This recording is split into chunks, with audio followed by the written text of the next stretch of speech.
More than 1 million people died at Auschwitz, and a group of women were in charge. These women, known as the Aufseherinnen, supervised, selected, and executed deaths with terrifying coldness. In a camp where death was organized industrially, they were essential cogs in that deadly machine. With a simple gesture, they decided who lived and who died. Armed with whips and accompanied by trained attack dogs, they inflicted brutal punishments that sought not only to control but also to destroy the prisoners physically and psychologically. Their power was absolute and their cruelty unstoppable. What drove them to commit acts of unspeakable cruelty?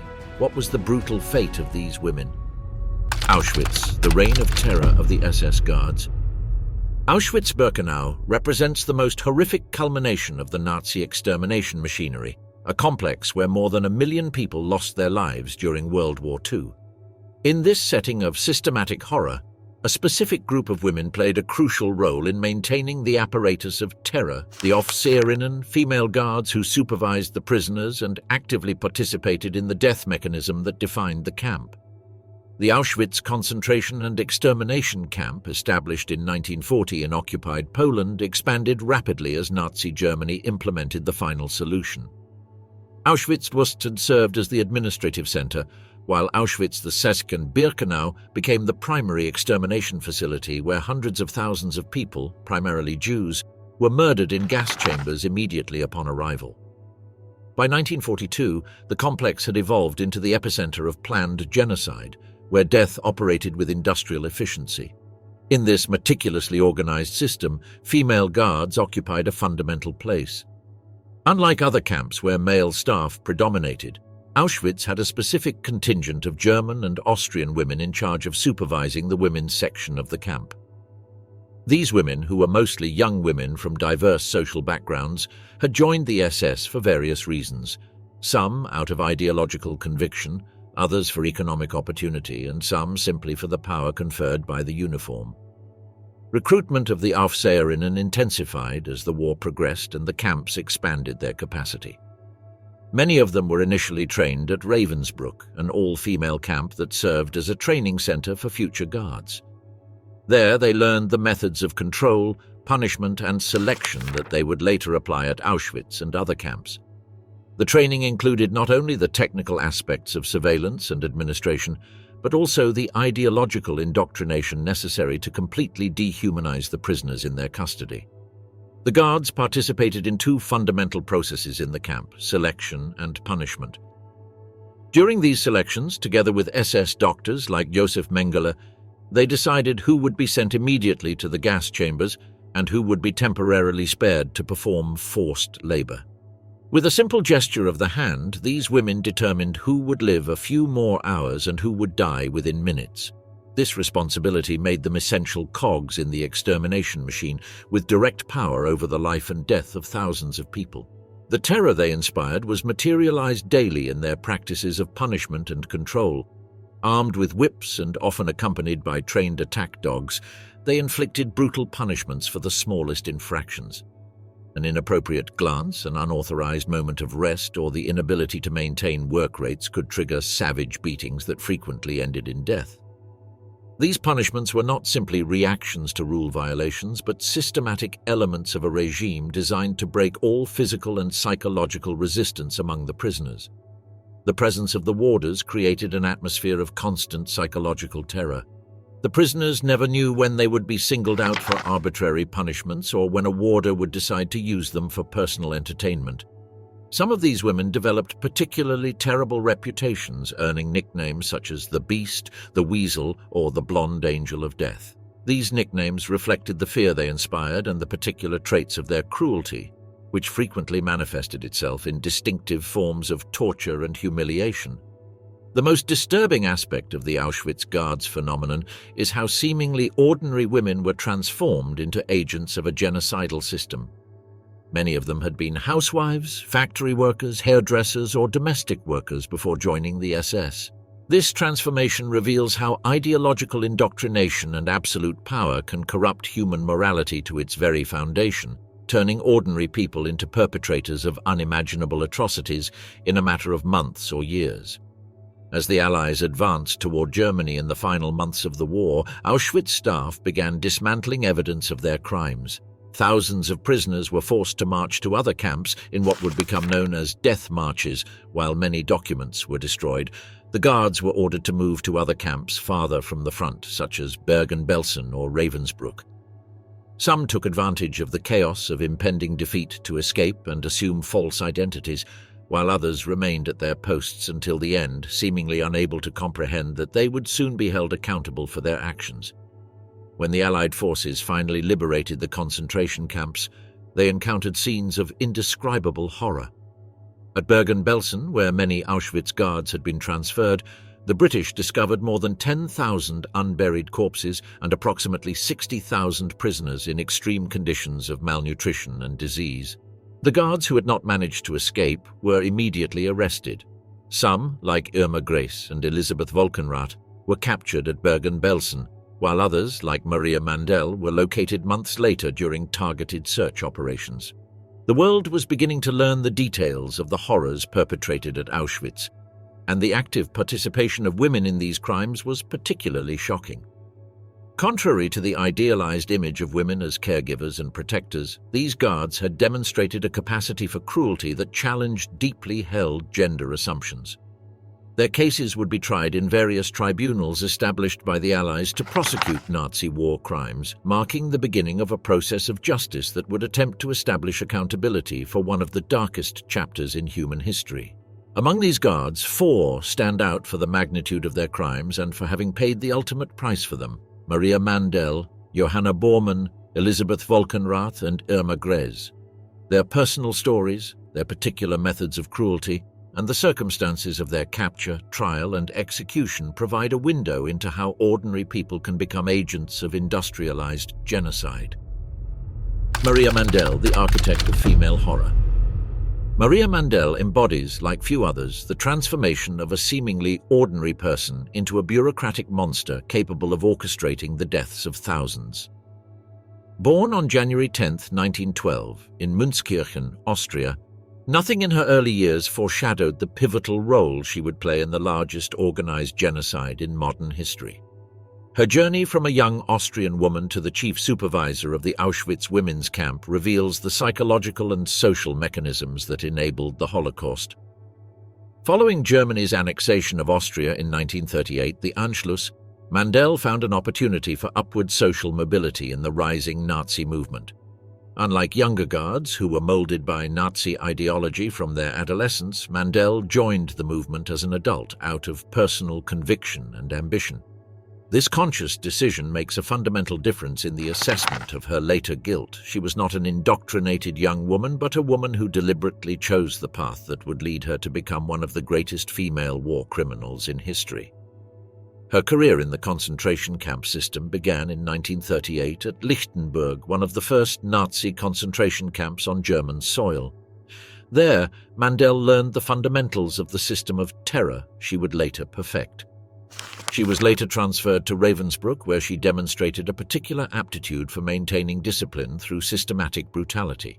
Her superiors quickly recognized her talent for administering terror, and her efficiency in meting out punishments earned her rapid promotions within the camp hierarchy. The turning point in Maria Mandel's career came in 1942 when she was appointed chief supervisor, Aufseherinnen, of the women's camp at Auschwitz-Birkenau. This appointment placed her in a position of almost absolute power over thousands of female prisoners. As head of all female guards, Mandel not only implemented the extermination policies but also refined them with her own initiatives that increased the efficiency of the killing process. Under her supervision, the women's camp became a hell managed with Germanic precision. Mandel conducted daily inspections, monitoring every detail and punishing any infraction, no matter how minor, with extreme brutality. Survivors' accounts describe how her appearance in the barracks provoked immediate terror among the prisoners, who knew that her presence often meant impromptu selections and deadly punishments. The fear she inspired was such that many prisoners preferred to hide or become invisible, rather than come face to face with the Beast, as she was known among the inmates. Mandel's participation in the selections constitutes one of her most atrocious crimes. Positioned alongside SS doctors like Josef Mengele, Mandel decided with a simple gesture who would live temporarily to work and who would be sent directly to the gas chambers. It is estimated that she personally participated in the selection of approximately 500,000 people for immediate murder. Each train arriving at Auschwitz represented a new episode in this macabre ritual, where Mandel exercised her power of life and death with absolute coldness. Mandel's sadism was particularly evident in the punishments she devised and supervised. She frequently ordered public floggings, sometimes administered by herself, that left the victims unconscious or dead. One particularly cruel practice involved forcing weakened prisoners to stand for hours in the snow, which inevitably resulted in hypothermia and death. Those who collapsed during these punishments were immediately sent to the gas chambers in a vicious cycle where the punishment invariably led to death. One unique aspect of Mandel, which distinguished her from other guards, was her love of music. In a bizarre contradiction, this woman who orchestrated the deaths of thousands organized an orchestra of prisoners at Auschwitz. Those selected to be part of this orchestra received relatively better treatment, but were required to play as trains arrived at the camp and during public executions. This juxtaposition of cultural refinement and extreme brutality exemplifies the moral perversion that characterized the Nazi regime as a whole, where classical European culture coexisted with systematic barbarism. Mandel was also actively involved in the selection of prisoners for medical experiments conducted by SS doctors. These experiments included forced sterilizations, surgeries without anesthesia, and radiation exposure. The victims, predominantly Jewish and Roma women, were treated as disposable material for pseudoscientific research that lacked any real medical value. Mandel regularly visited the blocks where these experiments were conducted, observing procedures that caused extreme agony with complete indifference. As the Red Army advanced toward Poland in 1944, the Auschwitz staff began preparing for the camp's evacuation. Mandel was transferred in November of that year to Mühldorf, a subcamp of Dachau in Bavaria. With the German defeat already evident, she attempted to disappear among the civilian population, adopting a false name and hiding in the Bavarian mountains. However, her notoriety made complete anonymity impossible. On August 10, 1945, Maria Mandel was arrested by US forces. During initial interrogations, investigators were impressed by her intelligence and the coldness with which she described the operations at Auschwitz. Mandel attempted to downplay her role, arguing that she was simply following orders and maintaining the necessary discipline. But the evidence of her personal initiative in implementing and perfecting the extermination system was overwhelming. Following her arrest, Mandel was extradited to Poland to stand trial in the Auschwitz trials, a judicial process conducted by Polish authorities to prosecute camp personnel. During the trial, held in Krakow in November and December 1947, dozens of survivors testified about the cruelty of the camp. Documentary and testimonial evidence established beyond doubt her direct involvement in the systematic murder of hundreds of thousands of people. The tribunal found her guilty of crimes against humanity and sentenced her to death. In her final remarks, Mandel showed some remorse, asking for forgiveness for the crimes she had committed, although it is impossible to determine the sincerity of this belated contrition. On January 24, 1948, Maria Mandel was hanged at Montelupich prison in Krakow. She was 36 years old. The execution of the woman who had become known as the Beast of Auschwitz represented a symbolic act of justice for the countless victims who had suffered under her watch. Johanna Borman, the Weasel of Death. Unlike Maria Mandel, whose career in the concentration camp system was driven by ideological ambition, Johanna Borman represents a disturbing case of a transformation initially motivated by economic factors. Born on September 10, 1893, in Birkenfelde, East Prussia, Borman was considerably older than most of the guards, adding a disturbing dimension to her criminal trajectory. Her story reveals how a middle-aged woman who had lived most of her adult life before the Nazi rise could become one of the most feared figures within the extermination camp. Borman's early years contrast sharply with her later notoriety. According to some accounts, in her youth she had been a religious woman who even performed missionary work. This seemingly pious upbringing makes her later transformation into a ruthless torturer all the more disconcerting. Unlike younger guards like Irma Grese, whose personalities were shaped from an early age by Nazi ideology, Borman had a full adult life before joining the Nazi concentration camp system. Her entry into the concentration camp system occurred in March 1938, when she joined the SS as a civilian employee. Her initial motivation appears to have been primarily economic, seeking a higher salary than she could obtain in conventional jobs. She began working in the kitchens at the Lichtenberg camp, where she initially kept a low profile. However, when the camp was closed and its staff transferred to Ravensbrück in 1939, Borman began to rise through the ranks, eventually supervising prisoner work groups. By 1943, when she was transferred to Auschwitz-Birkenau, Borman had already developed the brutal methods of control that would make her infamous. At 50, an unusual age for a guard, she represented a perverted maternal figure using cruelty rather than nurture as a tool of control. She was initially assigned to oversee work teams outside the camp, but later also took on duties within the main Birkenau complex, the nerve center of mass extermination. What distinguished Borman from other guards like Mandel and Grese and earned her the nicknames the Woman with the Dogs or the Weasel of Auschwitz was her unique method of control and punishment. While other guards primarily used whips and direct blows, Borman used a German Shepherd as an instrument of terror, specifically trained to attack prisoners. This dog became a symbol of the terror Borman inspired among the inmates, who were especially afraid of encountering her during transfers or during work outside the camp. Survivors' accounts describe scenes of horror involving Borman and her dog. On one particularly brutal occasion, she ordered her German Shepherd to attack a prisoner whose swollen leg was preventing her from keeping pace during the return march to Auschwitz. The animal tore the woman to pieces, and she was carried away dying on a stretcher, presumably to die shortly afterward. Borman apparently took pleasure in these attacks, using them as an example to terrorize the other prisoners. Another victim recounted how Borman threw a prisoner to the ground by her hair, then ordered his dog to bite her. The woman bled profusely and, as was typical in such cases, was sent directly to Block 25, the antechamber to the gas chambers. The calculated cruelty of these acts reveals that these were not impulsive outbursts of violence, but a deliberate system of terror designed to maintain control through extreme fear. Although she denied it during her trial, multiple testimonies point to Borman collaborating with SS doctors such as Josef Mengele and Fritz Klein in the selection of prisoners for the gas chambers or medical experiments.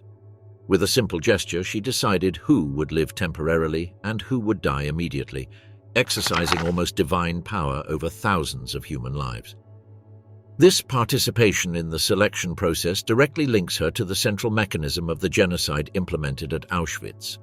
In addition to using his dog as a weapon, Borman was also active in beating prisoners. One survivor recounted how he savagely beat women caught stealing vegetables from the camp pigsty.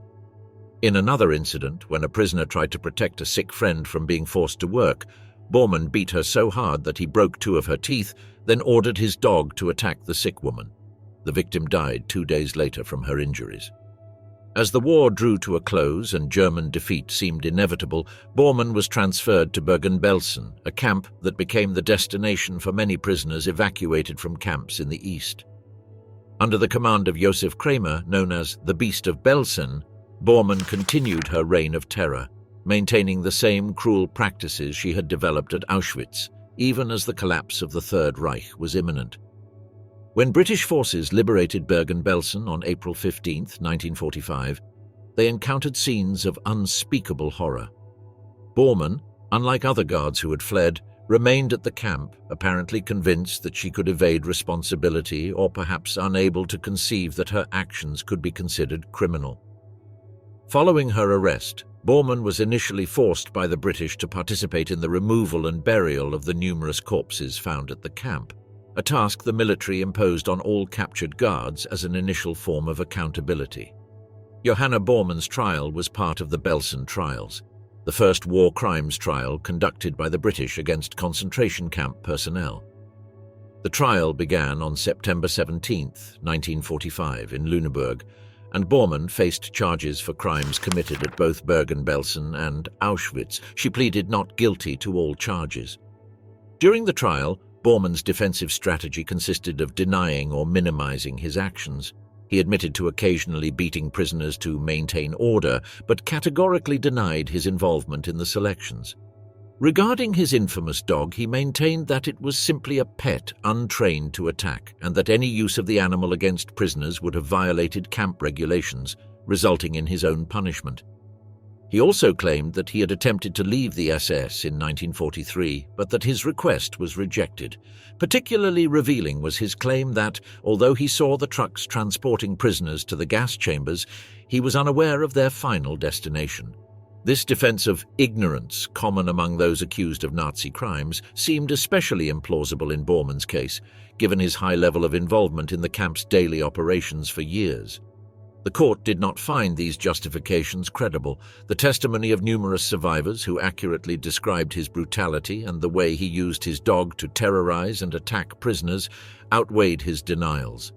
Johanna Borman was found guilty of crimes against humanity and sentenced to death in November 1945. On December 13, 1945, Borman was executed at Hamelin Prison. British executioner Albert Pierrepoint, who executed numerous Nazi war criminals, described Borman as an old, gaunt-looking woman, walking with difficulty to the gallows.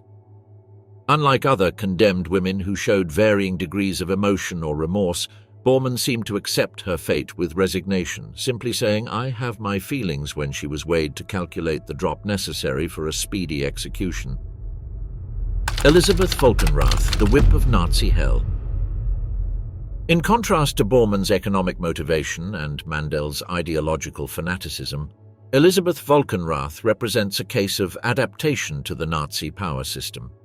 Her transformation from ordinary citizen to war criminal exemplifies how people with no apparent predisposition to cruelty could become effective perpetrators when granted absolute power and integrated into a system that rewarded brutality. Born Elisabeth Merlot on September 5, 1919, in Schönau, Germany, nothing in her humble origins foreshadowed the historic role she would play as one of the extermination camp's most brutal guards. Barely 26 years old at the time of her execution, she was one of the youngest guards ever sentenced to death, although not as young as Irma Gräser, whose criminal career we will examine in the next section. Before her association with the Nazi regime, Falconrath led an anonymous life working as a hairdresser, a profession requiring interpersonal skills and a certain manual delicacy. This initial training contrasts dramatically with the brutality that would later characterize her behavior at Auschwitz. Her transition to the concentration camp system began in 1939, when Germany had already transformed under Nazi rule and opportunities for women within the repressive apparatus were multiplying. In October 1941, Falconrath officially joined the SS as a trainee guard. Her initial training took place at Ravensbrück, the all-female concentration camp that served as a training center for future Aufseherinnen. There she learned the techniques of control, surveillance, and punishment that she would later apply at Auschwitz. Her performance must have impressed her superiors because, in March 1942, with barely 6 months of experience, she was transferred to Auschwitz at a critical moment in the camp's development as an extermination center. Her arrival at Auschwitz coincided with the large-scale implementation of the final solution following the Wannsee Conference in January 1942. Falconrath initially joined as the supervisor of the camp's sewing workshop, where prisoners made and repaired uniforms. This seemingly routine position, however, gave her absolute power over the women assigned to this role, many of whom were privileged prisoners with specific skills. In August 1942, Falconrath was transferred to the women's section of Birkenau, the actual extermination camp within the Auschwitz complex. Her career was briefly interrupted when she contracted typhus, a disease endemic in the concentration camps due to the unsanitary conditions, but she recovered and returned to active duty. In late 1942, she was assigned to oversee the receiving of packages, a position that gave her control over one of the few links the prisoners had with the outside world. Falconrath's career within the camp hierarchy was upward. Her efficiency in implementing repressive policies led to her promotion to chief supervisor of the women's section at Auschwitz then in September 1944, a position she held until the camp's evacuation in January 1945. This promotion demonstrates that, far from being a mere executor of orders, Falconrath had demonstrated initiative and commitment to the camp's objectives. While Borman was characterized by her use of dogs and Mandel by her cultural refinement, paradoxically combined with extreme brutality, Falconrath was distinguished by her systematic use of the whip and her predilection for direct physical punishment. Unlike some supervisors who delegated physical punishment, she personally participated in the beatings of prisoners, using a whip or rubber baton with such violence that many victims were rendered unconscious. Some accounts describe her beating women to death, displaying a combination of sadism and utter disregard for human life. A witness recounted how Falconrath, after discovering a prisoner was wearing a ring and medallion, forced her to run behind his bicycle to SS headquarters, where he brutally beat her with a rubber truncheon. The woman was subsequently locked in a cellar where she received bread and water every 3 days and eventually assigned to work cleaning latrines, where she contracted typhus and nearly died. This episode illustrates not only the immediate physical brutality but also the deliberate infliction of prolonged suffering characteristic of his method of control. Another particularly egregious incident involved an elderly woman whom Falconrath threw down a flight of stairs near the workshop, killing her instantly. She was also accused of systematically depriving prisoners of food, water, and essential supplies, exacerbating the already terrible living conditions in the camp. These actions were not merely reactive to rule violations, but part of a deliberate regime of terror designed to break the prisoners' physical and psychological resilience. A particularly feared practice was the sports punishment, strafsport, which Falconrath frequently imposed. It consisted of forcing groups of weakened prisoners to perform grueling physical exercises for hours, often in extreme weather conditions. Many women died of exhaustion during these punishments, specifically designed to push them to the limits of their physical endurance. The calculated cruelty of this method reveals a mentality that sought not only to punish, but to systematically destroy its victims. Falconrath was also actively involved in the selections, the process by which it was decided which prisoners would be sent directly to the gas chambers and who would be temporarily pardoned to perform forced labor. Although she would deny this during her trial, multiple witnesses placed her on the selection ramp, collaborating with SS doctors to determine who would live and who would die. With a simple gesture of her hand, she decided the immediate fate of thousands of people, especially women and children. She also participated in loading prisoners onto trucks that took them to the gas chambers, although she later claimed to be unaware of their final destination. Falconrath's behavior during her time at Auschwitz reflects a progressive dehumanization both of her victims and of herself. The woman who had been a hairdresser transformed into an efficient enforcer of a genocidal system, adapting and even innovating methods of control and punishment. This moral metamorphosis did not occur suddenly, but through a gradual process of normalization of cruelty and desensitization to the suffering of others, facilitated by Nazi racial ideology and the absolute power granted to the camp guards. With the approach of the Red Army to Poland in January 1945, Auschwitz was evacuated, and Falconrath, along with other staff members, was transferred to Bergen-Belsen. This camp, originally established as a prisoner of war camp, had become a destination for thousands of prisoners evacuated from camps in the east. Conditions at Bergen-Belsen during the final months of the war were apocalyptic, with extreme overcrowding, food and water shortages, and rampant diseases such as typhus and dysentery. In this context of institutional collapse, Falconrath continued to apply the same brutal methods she had developed at Auschwitz. As the primary supervisor, she continued to order beatings and punishments, even when German defeat was imminent. Her inability to moderate her behavior even in the face of the clear end of the Nazi regime suggests the extent to which she had internalized the dehumanization of the prisoners, which had become a fundamental part of her professional and personal identity. Falconrath, unlike other guards who fled upon the arrival of the Allies, remained at the camp and was arrested immediately after the liberation of Bergen-Belsen by British forces on April 15, 1945. As part of the initial accountability measures, she was forced, along with other captured guards, to participate in the removal and burial of the numerous corpses found at the camp. She was subsequently interned in cell prison for interrogation and preparation for her trial. The trial against Falconrath was part of the Belsen trials conducted by a British military tribunal in Lüneburg between September and November 1945. Falconrath faced charges for crimes committed at both Bergen-Belsen and Auschwitz. During the trial, numerous survivors testified about his brutality, detailing fatal beatings, abuse of power, and participation in selections. Falconrath's defensive strategy consisted primarily of denying or minimizing his involvement in the most atrocious aspects of the concentration camp system. He admitted to having been present at the selections, but denied having actively participated in them. He also denied knowing the final fate of those selected, claiming to have been unaware of the existence of gas chambers.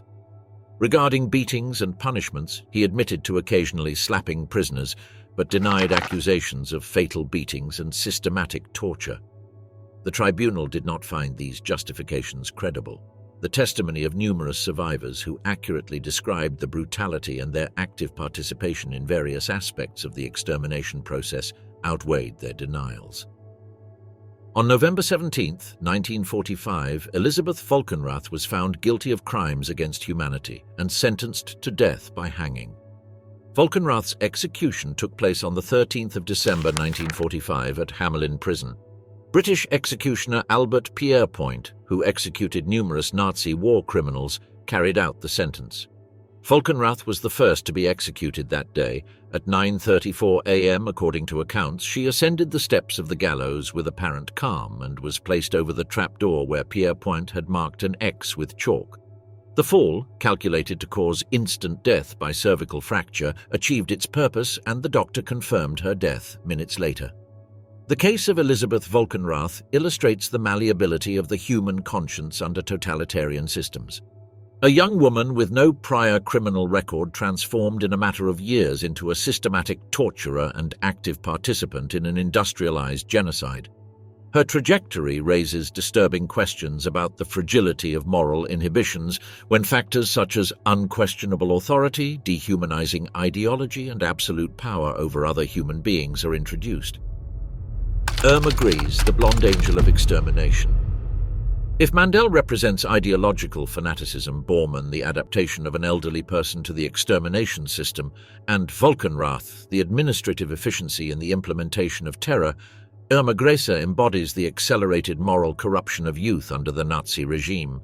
Known as the Blonde Angel of Death, this young guard, who was barely 21 when she was executed for crimes against humanity, embodies the disturbing paradox of how youth and beauty can coexist with extreme cruelty. Irma Ilse Ida Gries was born on October 7, 1923, in Vrechen, a small farming village north of Berlin. Her childhood was spent in a typical rural environment as the daughter of a farm worker. The Gries family was large, with 5 children, and her upbringing was marked by the austerity and authoritarian discipline common in rural Germany between the wars. A traumatic event marked her early years. Her mother committed suicide in 1932 when Irma was just 9 years old, leaving her in the care of a strict and emotionally distant father. Contrary to what one might expect, Irma's father was not particularly supportive of Nazism. In fact, he actively opposed his daughter's participation in the League of German Girls, Bund Deutscher Mädel, the female branch of the Hitler Youth. This paternal opposition may have contributed to Irma's fascination with the Nazi movement, turning it into a symbol of adolescent rebellion. At 14, she and her sister Helen joined the organization against their father's wishes, thus beginning the indoctrination process that would turn her into a fervent follower of Nazi ideology. Unlike Mandel or Borman, who entered the concentration camp system as fully formed adults, Gries was molded by National Socialism from her adolescence. Historical records indicate that young Irma was not particularly violent during her teens. In fact, some testimonies suggest that she tended to avoid physical confrontations. The transformation of this seemingly normal teenager into a sadistic torturer underscores the power of ideological indoctrination combined with systems that legitimize and reward cruelty. In 1939, at just 16 years old, Irma dropped out of school after completing only 8 years of basic education. She worked briefly as a farmhand before taking a job as a shop assistant in Lieschen. During this time, she began to show an interest in medicine, possibly influenced by the growing glorification of racial medicine in Nazi Germany. In 1941, she attempted to train as a nurse at Hohenleichen Hospital, an institution run by Karl Gebhardt, who would later be executed for his involvement in criminal medical experiments. During her training as a nursing assistant, Grace was possibly exposed to the first practical aspects of Nazi racial medicine, observing procedures that treated certain patients as subhuman beings. However, she apparently did not thrive in this environment, as she was determined to be unsuitable for the nursing profession. This failed experience represented a turning point. Rather than pursuing a conventional healthcare career, Grace was oriented toward the Nazi concentration camp system, where her sadistic inclinations would find a context that would foster and reward them. In July 1942, at the age of 18, Grace officially joined the SS-Gefolge SS retinue as a trainee guard. She was sent to Ravensbrück, the women's concentration camp that served as a training center for future Aufseherinnen. There she received instruction in surveillance, discipline and punishment techniques under the supervision of experienced guards such as Dorothea Binz and Maria Mandel, who modeled the cruel behavior that Grace would later perfect. Accounts of her training period suggest that Grace initially displayed some hesitation toward the brutality required. It is said that on one of her first days, she apologized to a prisoner who had crossed her path, unacceptable behavior for an SS guard. Her supervisors quickly corrected this weakness, instructing her in the need to maintain absolute emotional distance and demonstrate constant toughness toward the prisoners. In March 1943, after completing her initial training, Grace was transferred to Auschwitz-Birkenau, where she would begin to forge her infamous reputation. Initially assigned to oversee gardening crews, she soon took on more significant responsibilities, including controlling the mail and supervising entire prisoner blocks. In May 1944, at just 20 years old, she was promoted to Oberaufseherin, chief overseer, of the Biaek women's camp at Birkenau, responsible for overseeing over 30,000 prisoners, an astonishing level of responsibility for someone so young and inexperienced. Grace's metamorphosis at Auschwitz was remarkable. The insecure young woman transformed into a feared authority figure, known for her perverted elegance. Unlike other guards who adopted a scruffy appearance, Grace meticulously curated her image. Perfectly polished high boots, immaculate uniform, carefully combed blonde hair. This contrast between her almost angelic appearance and her demonic demeanor contributed to her nickname Blonde Angel, a designation that intensified the horror of her actions. Survivor accounts describe Grace constantly carrying a whip and a pistol, frequently complemented by a trained German shepherd. She used these instruments of terror with sadistic enthusiasm, beating prisoners unconscious for minor infractions or even for no apparent reason. The wounds inflicted by these lashes frequently became infected in the unsanitary conditions of the camp, leading to emergency operations performed with rudimentary equipment and without anesthesia. Unlike Borman's perverted maternal figure or Falconrath's efficient administrator, Grace incorporated elements of vanity and sexuality into her reign of terror. Testimony indicates that she enjoyed specifically humiliating prisoners she considered attractive, frequently singling out young women for particularly brutal punishments. This sexual dimension of her cruelty adds an additional layer of perversion to her behavior and exemplifies how absolute power corrupts not only morality but also the most basic human instincts. Particularly disturbing was the apparent sexual pleasure Grace derived from violence. Some testimonies indicate that she experienced arousal while witnessing torture and surgical operations, even suffering bodily spasms during these episodes. This combination of sadism and perverted sexuality exemplifies the complete moral corruption facilitated by the camp environment, where the last vestiges of human empathy were systematically extirpated from guards like Grace. Like many other guards, Grace actively participated in the selections, determining who would live temporarily to work and who would be sent directly to the gas chambers. In one of the most terrifying episodes recounted by survivors, Grace rode her bicycle, accompanied by her dog, on a 16-kilometer march to the worksite. Any prisoner who couldn't keep up was immediately attacked by the animal under Grace's explicit orders. One survivor described an incident in which Grace and her dogs appeared unexpectedly during a loading operation. Their mere presence terrified the prisoners, causing some to lose control of a wagon carrying stones. When the wagon overturned, scattering its load, Gress ordered her dogs to attack the responsible parties. Witnesses described how Gress's eyes became bloodshot at the sight of the blood, apparently intoxicated by the spectacle. Gress's cruelty was not limited to physical abuse. She also implemented sophisticated forms of psychological torture, such as forcing prisoners to remain motionless for hours with heavy rocks held over their heads. Those who collapsed were savagely beaten and frequently sent to the gas chambers. This refinement in the application of suffering suggests not only obedience to orders but also personal initiative in the administration of terror. A particularly revealing episode was her pregnancy during her stay at Auschwitz. Gress forced prisoner doctors to perform an abortion on her, even providing them with the necessary instruments. This incident illustrates not only the hypocrisy of her adherence to the Nazi ideology of motherhood for Aryan women, but also her willingness to use her power to satisfy her personal needs while participating in the systematic destruction of lives deemed unworthy. With the Red Army advancing into Poland, Auschwitz was evacuated in January 1945. Gress was briefly transferred to Ravensbrück before being assigned to Bergen-Belsen in March 1945, where she continued her regime of brutality despite the impending German defeat. At Bergen-Belsen, under the command of Josef Kramer, with whom she also apparently had a relationship, Gress continued to mete out harsh punishments, forcing weakened prisoners to stand or kneel for hours, holding heavy stones over their heads. When British forces liberated Bergen-Belsen on April 15, 1945, Gress did not attempt to escape, remaining at the camp ostensibly to maintain order. She was arrested along with other guards and initially forced to participate in the removal of thousands of corpses found at the camp. During preliminary interrogations, she made a revealing statement. "It was our duty to exterminate antisocial elements so that Germany could flourish in the future." This phrase encapsulates the ideological rationalization that allowed a 20-year-old woman to participate in the systematic murder of thousands of people. Irma Gress's trial was part of the Belsen trials, the first war crimes trial conducted by the British. During the trial, numerous survivors testified about the brutality of the war crimes, describing beatings, torture, and executions carried out by the young warden.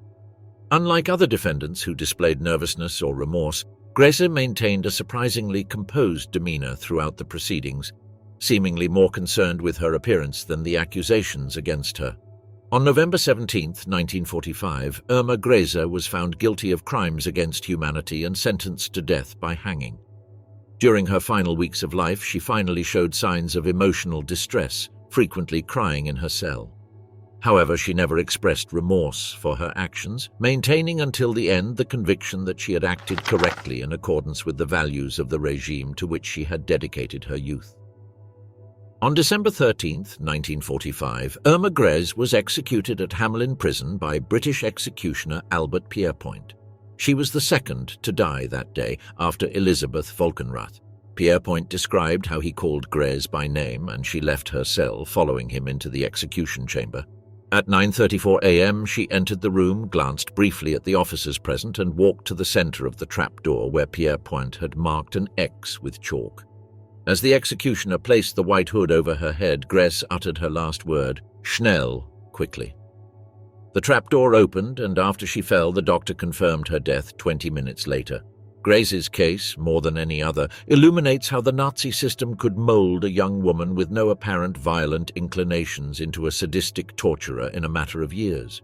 Her rapid rise within the concentration camp system and her willingness to adopt and perfect cruel methods illustrate the effectiveness of ideological indoctrination when combined with absolute power and a lack of consequences for brutal behavior.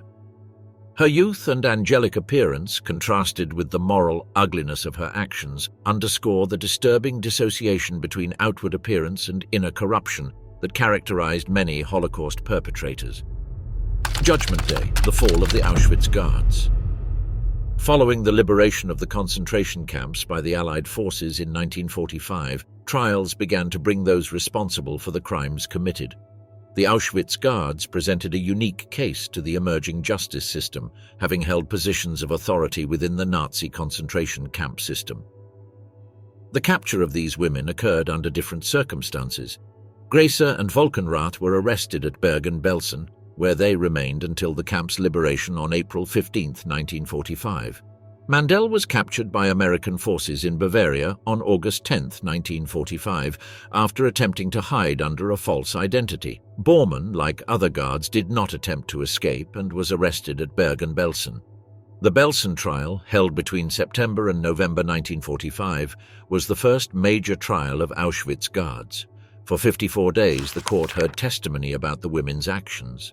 Grace, 22, maintained a composed demeanor and appeared more concerned with her appearance than the accusations against her, which generated considerable media attention. The defendants' defensive strategies included denial of direct involvement in the murders, claims of ignorance about the fate of those selected, and the argument that they were following orders. The court rejected these defenses, establishing the precedent that due obedience does not excuse responsibility for crimes against humanity. On November 17, 1945, Grace, Falconrath, and Borman were sentenced to death along with other defendants. Mandel, who held a senior rank as chief supervisor of the women's camp, was extradited to Poland to stand trial at the Auschwitz trials, where she was also sentenced to death. The Belsen executions took place on December 13, 1945, at Hamelin Prison. British executioner Albert Pierrepoint had previously calculated the length of rope needed based on each prisoner's weight and height. Elizabeth Falconrath was the first guard executed at 9:34 a.m. Irma Gries followed, uttering "schnell" quickly as her last word. Johanna Borman, whom Pierrepoint described as looking considerably older than her 52 years, was the last of the guards executed that day, saying before she died, "I have my feelings." Maria Mandel was executed on January 24, 1948, at Montelupich prison in Krakow. Unlike Grace, Mandel expressed words of regret before her death. Following the executions, the bodies were cremated and the ashes buried in undisclosed locations. These trials and executions had significant implications for the development of international law. They established that participation in atrocities entails personal responsibility regardless of the orders received. This principle was later codified in the Nuremberg Principles adopted by the UN in 1950. Also noteworthy is the equitable treatment given to female perpetrators in a judicial system that had historically applied different standards based on gender. The four executed guards had different profiles. Mandel, 36 years old, had risen to a senior administrative position. Borman, 52 years old, had initially joined for financial reasons. Falconrath, 26 years old, had been a hairdresser before becoming a guard. Grace, 22 years old, had been indoctrinated since her adolescence in the Nazi Youth Academy. The women's reactions to the execution also differed. Mandel expressed words of regret. Borman uttered an ambiguous sentence. Falconrath remained silent. Grace said only "schnell." These differences were documented in the official records of the executions. The trials of these guards generated extensive documentation on the operations at Auschwitz, as numerous survivors testified during the proceedings. This documentation has served as historical evidence of the functioning of the Nazi concentration camp system. The legal precedent established in these trials influenced the development of subsequent international tribunals, such as those established for the former Yugoslavia and Rwanda, and the creation of the International Criminal Court. The concept of crimes against humanity, as applied in these cases, became a fundamental element of contemporary international law. The executions of Maria Mandel, Johanna Borman, Elizabeth Falconrath, and Irma Grace represented the application of capital sentences for crimes committed within the context of the Nazi concentration camp system. Their cases were documented as part of the judicial process following World War II, establishing both historical and legal precedents for the prosecution of mass murders.